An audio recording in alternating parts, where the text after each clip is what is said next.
सफाई हो ही नहीं रही जी कहीं भी। नालियाँ वे भी भरी पड़ी हैं, नाली वे भी टूटी पड़ी है, जाल ये टूटे पड़े हैं, जो चौपार बनी है जाटन वाली वो भी नहीं पड़ी है। पिछला सरपंच रहा है, उसके ने कुछ काम किए गांव में? वो अन्ना करे सुशील कसरी माने तो कुछ- रहे ही ना यहाँ गांव में ही वो गांव में नहीं रहता। ना, वो तो कहीं सेक्टर में रही। गांव की सरकार कैसी हो, इस कार्यक्रम के तहत आज हम पहुंचे हैं फरीदाबाद जिले के अंतर्गत आने वाले गांव पंधेड़ा खुर्द में। महिला सीट यहां पर आरक्षित है। हमारे यहाँ पर महिला की आरक्षित सीट है। तो महिला सरपंच चुनी जा रही है या उन महिलाओं के पतियों को चुना जा रहा है? सरकार ने तोहफा तो सही दिया कि महिलाएं भी सामाजिक कार्यों में, व्यवस्थाओं में बढ़ चढ़कर हिस्सा लें, आगे बढ़ें, इसीलिए यहाँ की ये सीट महिला आरक्षित की गई थी। पर सरकार की जो एक नीयत थी महिलाओं को आगे लाने की, उस नीयत में कहीं ना कहीं अब खोट लोगों के द्वारा जो है वो डाली जा रही है।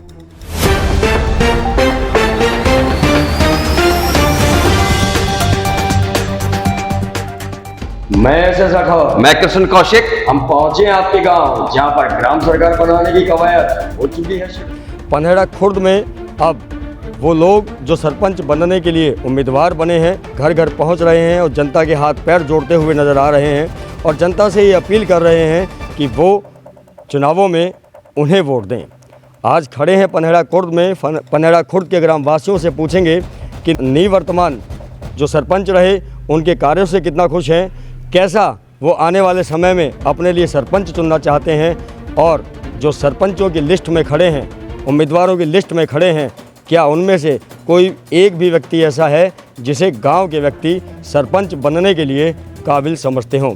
हमारे साथ गांव पंधेड़ा खुर्द के ही मौजूद व्यक्ति डी.के. शर्मा जी से इस विषय पर चर्चा करेंगे और जानेंगे कि क्या ग्रामवासियों को वो सरपंच मिल पाएगा जिस सरपंच के किए हुए कार्यों से गांव का कुछ विकास हो सके। शर्मा जी, कवायद शुरू हो चुकी है और लोग खड़े हो चुके हैं। जी। दावा कर रहे हैं कि हम भी पंचायत चुनाव में सरपंच जी के चुनाव के लिए खड़े हो रहे हैं जी। पर जनता सरोकार रखती है इस चीज़ से कि उसके गांव का विकास हो। सरपंच चाहे कोई भी बने, जनता को इससे कभी मतलब नहीं होता और ना ही होना चाहिए। क्या मानते हैं, कितने लोग खड़े हुए हैं आपके गाँव में सरपंच पद के लिए? देखिए, पंधेड़ा खुर्द गांव में लगभग 8 लोग हैं, आगे बढ़ भी सकते हैं और घटेंगे भी।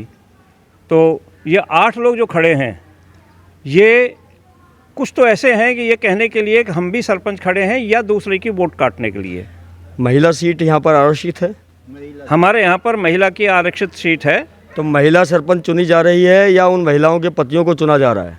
नहीं, ये सरकार की दी हुई जो नियामत है उसमें खयानत हो रही है। जो सरकार ने हमें एक तोहफा दिया है कि हमारी महिलाओं को आगे आने का मौका दिया है, जो पितृ प्रधान समाज है वो उनके उस तोहफे में कहीं ना कहीं कोई खराबी पैदा कर रहा है, उनको आगे आने नहीं दे रहा। सरकार ने तोहफा तो सही दिया कि महिलाएं भी सामाजिक कार्यों में, व्यवस्थाओं में बढ़ चढ़कर हिस्सा लें, आगे बढ़ें, इसीलिए यहाँ की ये सीट महिला आरक्षित की गई थी। पर सरकार की जो एक नीयत थी महिलाओं को आगे लाने की, उस नीयत में कहीं ना कहीं अब खोट लोगों के द्वारा जो है वो डाली जा रही है।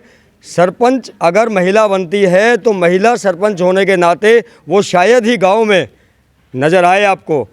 सरपंच के नाम पर नज़र आते हैं तो सरपंच पति, और यही हाल नगर निगम के जो नगर निकाय चुनाव होते हैं, फिर पार्षद चुने जाते हैं, उसमें भी पार्षद पति के नाम से आपने सुना होगा एक शब्द, वो पार्षद पति होते हैं जो महिला पार्षद होती है उनके पति। हालांकि सरकार इसके ऊपर सख्ती से निर्देश भी दे रही है कि जो पार्षद है वही अपने आप को जनता का प्रतिनिधित्व करने के लिए पार्षद के रूप में पेश करें। पार्षद पति या सरपंच पति के नाम से सरकार की तरफ से किसी भी प्रकार का कोई भी पद नहीं बनाया गया है। जी शर्मा जी।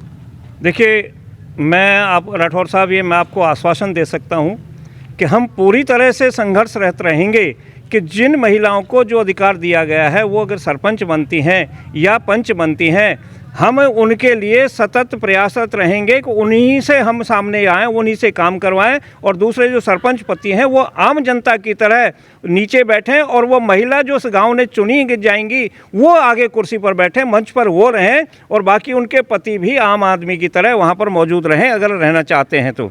क्यों कि उनके काम करने के लिए जो हमने जगह बनाई है, सरकार ने कुछ मौका दिया है, उस मौके को छीना ना जाए। पीछे ऐसा होता रहा है कि महिला सरपंच बनी है, 2 बार या 3 बार हमारे यहाँ पर महिला सरपंच बनी है। काम सरपंच पति ही करते रहे, लेकिन अभी यहाँ पर हमने ग्राम सभा को सशक्त करने का जो एक अभियान चलाया है, उसमें 2 चीज़ों का बहुत ख्याल रखा जाएगा। एक तो ये कि सरपंच अपनी मनमानी ना कर सके, ग्राम सभा के दिए हुए निर्देशों और ग्राम सभा द्वारा पारित प्रस्तावों पर ही काम करे। दूसरा, जो व्यक्ति वाकई ही चुना गया है उसी का इस्तेमाल किया जाए, वही अपना सहमति करे, वही अपना मत दे पंचायत में और वही कार्य में आगे आएँ। ये हमने यहाँ पर एक ग्रुप बनाया हुआ है तकरीबन 100 आदमी का, जो इन सब चीज़ों पर रोक लगाएगा जिनसे हमारे सरकार के द्वारा दी हुई व्यवस्था भंग होती है। पंचायतों में पैसा आता है, कुछ खर्च होता है, कुछ घोटालों में चला जाता है। इसे रोकने के लिए क्या कदम ग्रामवासियों को उठाना चाहिए ताकि सरपंच चाहे कोई भी हो वो भ्रष्टाचार के माध्यम से गबन ना कर सके? राठौर साहब, मैं अब की बार आपको आश्वासन देता हूं कि कम से कम 50% जो भ्रष्टाचार है वो ख़त्म हो जाएगा, क्योंकि हमने जो ग्राम सभा को सशक्त करने के लिए राष्ट्रव्यापी अभियान चलाया है, उस अभियान के अंतर्गत हमने सब उन कानूनों को लागू करना है जो पंचायत को, इसको ग्राम सभा को पंचायत से ज़्यादा सशक्त बनाते हैं। और जो ग्राम सभा के पास में अधिकार हैं, उन अधिकारों का पूरी तरह से प्रयोग किया जाए, उपयोग किया जाए, उनको काम में लाया जाए और सरपंचों को इनको अपने अंकुश में रखा जाए। जब सरपंचों के ऊपर अंकुश लग जाएगा, पंचायत जो ग्राम सभा जो है उसके लोगों के अनुसार काम होगा, तो अपने आप ही भ्रष्टाचार में कमी आएगी।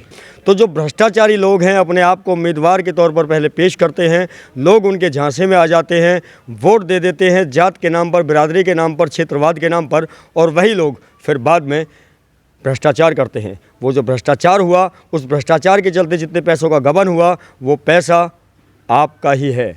आपका पैसा सरकार के पास होगा तो वो आपके भलाई के लिए लगेगा, आपकी उन्नति के लिए लगेगा। पर आप जातिवाद, क्षेत्रवाद, भाईवाद की वजह से अगर किसी को ये सोचकर वोट दे रहे हैं कि वो आपकी जाति का है, वो आपके क्षेत्र का है, तो आप कहीं ना कहीं अपने साथ ही गलत कर रहे हैं।